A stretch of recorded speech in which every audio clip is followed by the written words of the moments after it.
Hallelujah. और ईश्वर ने इस स्थान को चुना और यहां पर जब प्रभु प्रार्थना करने के लिए गए तो प्रार्थना करने गए तो 3 चेलों को साथ में लेकर गए, याकूब को, यूहन्ना को और पतरस को। क्यों प्रभु इन तीनों को लेकर गए? यीशु के तो 12 चेले थे, 12 में से इन तीनों का सिलेक्शन क्यों किया प्रभु ने? उसका एक रीजन था, स्पेसिफिक रीजन था। यीशु 12 से मोहब्बत करता था, यीशु की मोहब्बत में कोई कमी नहीं थी, यीशु 12 से एक जैसी मोहब्बत करता था। लेकिन यीशु ने इन तीनों का सिलेक्शन इसीलिए किया क्योंकि परमेश्वर की योजना का हिस्सा था कि याकूब, यूहन्ना और पतरस ये आने वाले समय में कलीसिया के खंबे बनने जा रहे थे।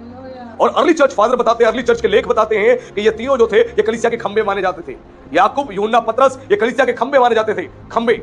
इनके द्वारा कलीसिया की स्थापना हुई, कलीसिया को परमेश्वर ने बढ़ाया, कलीसिया को ब्लेस किया। इसीलिए यीशु ने इन तीनों को साथ में लिया और इन तीनों को साथ में लेके आप बार-बार देखिए कई जगहों पे यीशु इन तीनों को ही साथ में बार-बार लेकर गया।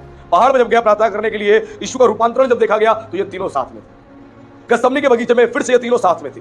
परमेश्वर की योजना का एक डिवाइन प्लानिंग का हिस्सा होता है कि परमेश्वर कुछ लोगों को खुदा अपने खादिमों के साथ रखता है, उसकी योजना का हिस्सा होता है। वो उसकी ओर से चुनाव होता है, किसी इंसान की ओर से चुनाव नहीं होता। ये परमेश्वर की ओर से चुनाव था इन तीनों का, इसलिए प्रभु उनको लेकर गया।